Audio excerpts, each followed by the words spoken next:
ബീഹാർ നിയമസഭാ തെരഞ്ഞെടുപ്പ് NDA seat ധാരണ സംബന്ധിച്ച പ്രഖ്യാപനം ഇന്നുണ്ടാകും. 10 സീറ്റുകളെങ്കിലും നൽകണമെന്ന് ഹിന്ദുസ്ഥാൻ അവാം മോർച്ച നേതാവ് ജിതിൻ റാം മാഞ്ചി ആവശ്യപ്പെട്ടുവെങ്കിലും 8 സീറ്റുകൾക്ക് അപ്പുറം നൽകാൻ കഴിയില്ലെന്ന നിലപാടിലാണ് BJP ഉള്ളത്. വിവരങ്ങളുമായി ബൽറാം നെടുങ്ങാടിയാണ് ഇപ്പോൾ ചേരുന്നത്. Balram, good morning. ഈ സീറ്റ് കാര്യത്തിൽ അന്തിമ ധാരണയായിട്ടുണ്ടോ Balram? Very good morning Unmesh.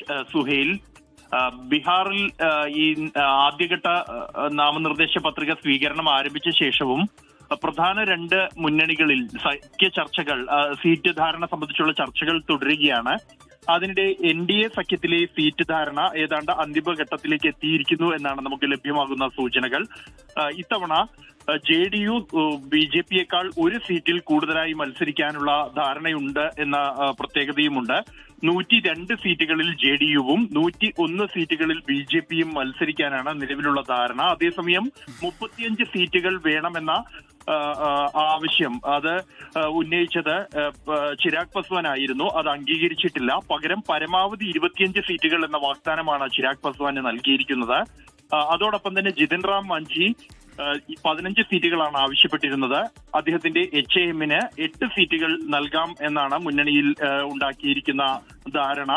അതേസമയം ഉപേന്ദ്ര കുശ്വാഹയ്ക്ക് പരമാവധി 7 സീറ്റുകളായിരിക്കും നൽകുക എന്നുമാണ് പുറത്തുവരുന്ന റിപ്പോർട്ടുകൾ വ്യക്തമാക്കുന്നത്. ഇന്ന് ഇത് സംബന്ധിച്ചുള്ള ഔദ്യോഗിക പ്രഖ്യാപനം ഉണ്ടാകും. ചർച്ചകൾ ഇപ്പോഴും അന്തിമഘട്ടത്തിലും പുരോഗമിച്ചുകൊണ്ടിരിക്കുകയാണ്.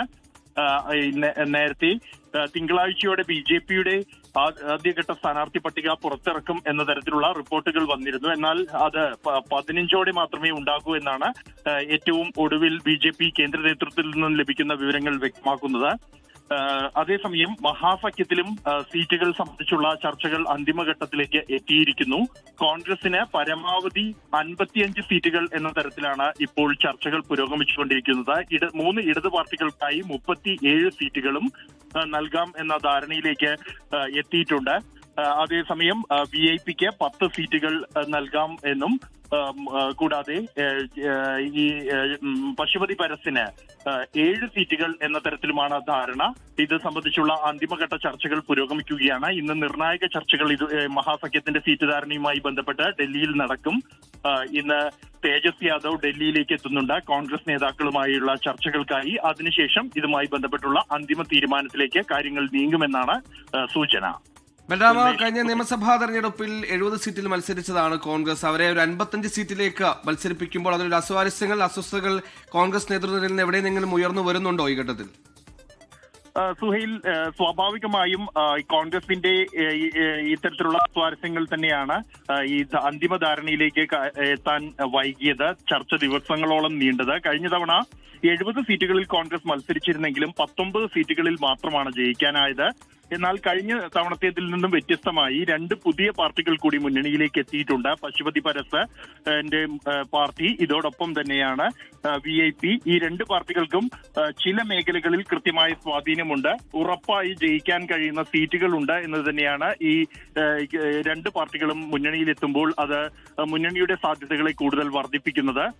കൂടാതെ ഇടത് പാർട്ടികൾ കഴിഞ്ഞ തവണ ഏറ്റവും നല്ല സ്ട്രൈക്ക് റേറ്റ് പ്രകടിപ്പിച്ച പാർട്ടികളാണ് CPIML.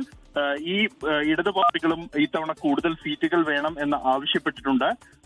ഇത്തവണ എന്തായാലും കൂടുതൽ സീറ്റുകൾ CPIML-ന് നൽകാൻ ധാരണയായിട്ടുണ്ട്. 25ഓളം സീറ്റുകൾ. കഴിഞ്ഞ തവണ 19 സീറ്റുകൾ മത്സരിച്ചെങ്കിൽ ഇത്തവണ 25 സീറ്റുകൾ നൽകാം എന്ന ധാരണയിലേക്കാണ് എത്തിയിരിക്കുന്നത്. CPIM-നും 2 സീറ്റുകൾ കൂടുതലായി ഇത്തവണ ലഭിക്കും. അതേസമയം CPI കഴിഞ്ഞ തവണ മത്സരിച്ച 6 സീറ്റുകളിൽ തന്നെയായിരിക്കും ഇത്തവണയും മത്സരിക്കുക എന്നാണ് ലഭ്യമാകുന്ന സൂചനകൾ.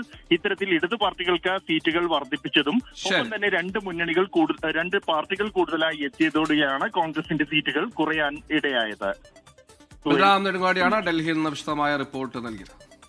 ലോകത്തെവിടെയായാലും ഏത് സമയത്തും 24 വാർത്തകളും ഓഗ്മെന്റഡ് റിയാലിറ്റി പാക്കേജുകളും എക്സ്പ്ലെയിനറുകളും വിശദമായി കാണാൻ ഞങ്ങളുടെ YouTube ചാനൽ നിങ്ങൾക്ക് സബ്സ്ക്രൈബ് ചെയ്യാം.